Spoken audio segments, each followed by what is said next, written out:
পেয়ে গেছে, আর কেউ ঘুমে তাকিয়ে থাকতে পারছে না। কেউ লাঞ্চ করে না এরকম করা যাবে না, কি আছে? এরকম করা যাবে না, নিয়ম করো। কি নিয়ম? 4টার মধ্যে 5টার মধ্যে খাওয়া যাবে, কষ্ট হচ্ছে। কষ্ট হচ্ছে না? কে ঘুম পেয়ে যাচ্ছে? না না সত্যি কে ঘুম পেয়ে যাচ্ছে? রাত 8টায় যদি লাঞ্চ করি আমরা, তার আগে অ্যাকচুয়ালি আমরা এতটাই শুটিং নিয়ে ব্যস্ত ছিলাম, খাবার টাইম পাইনি। তো এবার কি হচ্ছে, বডি পুরো ছেড়ে দিচ্ছে ঠান্ডা এসির হাওয়ায়, মনে হচ্ছে এরম করে ঘুমায় পড়ি।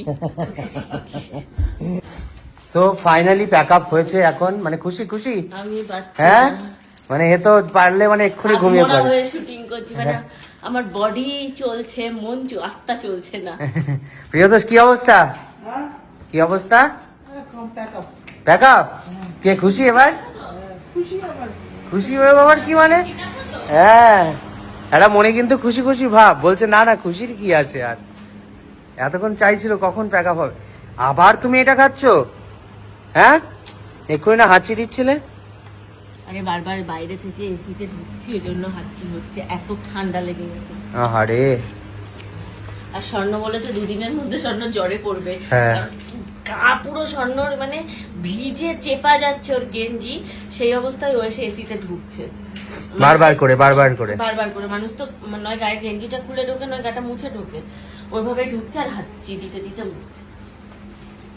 তো যাই হোক আজকে এখন হচ্ছে মানে আপাতত আমরা শুটিং এখানে র্যাপ আপ করেছি।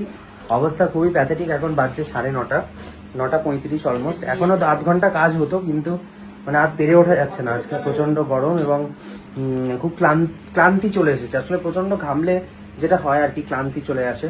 তো এখন এই যে আমার বউ নিচে সরে যাচ্ছে, আগে থেকে বুঝতে পেরেছে, নিচে গিয়ে একটু গরম গরম আদার চা খাওয়াবে আমাকে। গরম, হ্যাঁ এটা আদার চা খাওয়াবে। ঠিক আছে ঠিক আছে। তো একটা আদা চা এখন আমরা সবাই মিলে খাবো, খেয়ে আমিও ফ্ল্যাটে যাব, পূজা আজকে বাড়িতে থেকে যাবে, প্রিয়তোষটাও যাবে বাড়ি, তো একসাথে আমরা বেরোবো। চলো আশা করি ব্লগটা তোমাদের ভালো লেগেছে। জানি না চা করবি কিনা, যদি চা করে নিশ্চয়ই দেখাবো। তো এই যে ফাইনালি হচ্ছে আদা চা বানিয়েছেন উনি, এখন খেতে হবে। প্রচন্ড আমরা টায়ার্ড রয়েছি, ভীষণ টায়ার্ড রয়েছি আমরা, মানে এত টায়ার্ড। সামনে চলছে এই যে নিউজ, আর এখানে এখন খাচ্ছি আমরা চা।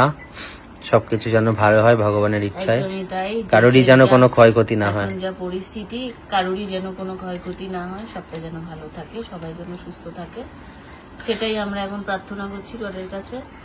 আর একটা কথা সবাইকে বলে রাখি, সেটা হচ্ছে যে অনেকেই আমাদেরকে জিজ্ঞেস করেছেন যে আমরা যেখানে গেছিলাম সেই অ্যাড্রেসটা কি। সেই অ্যাড্রেসটা আমরাও নেক্সট টাইম যাওয়ার আগে আমি আপনাদেরকে অবশ্যই জানাবো। যদি আপনারা কেউ ইচ্ছুক থাকেন, আপনারা টাকা পাঠাবেন, আপনাদের বলে আমরা সেখানে পৌঁছে দেব, বা আপনারা যদি সশরীরে আসতে চান আমাদের সাথে, আপনারাও গিয়ে যোগদান করতে পারেন। আদারওয়াইজ আলাদা করে যেতে চাইলেও আমরা মানে অ্যাড্রেস প্রপার করে অ্যাড্রেসটা জেনে তারপরে, হ্যাঁ প্রপার অ্যাড্রেসটা আমরা নেক্সট ব্লগে, ভেতরে প্রপার অ্যাড্রেস বললেও আপনারা খুঁজে পাবেন না, অনেক ভেতরে। ইটভাটা মানে হচ্ছে একদম, এটা অনেকটাই ভেতরে, মানে যেহেতু আমরা চিনি সেই জন্য আমরা ওই বিষয়টা দেখে শুনে যেতে পেরেছি, ওখানে খুঁজে খুঁজে যেতে পেরেছি। আর আমি আজকে থেকে না, আমরা প্রায় 3 বছর ধরে এখানে, 2-3 বছর ধরে না, লাস্ট 2 বছর ধরে আমরা ওখানেই দিচ্ছি।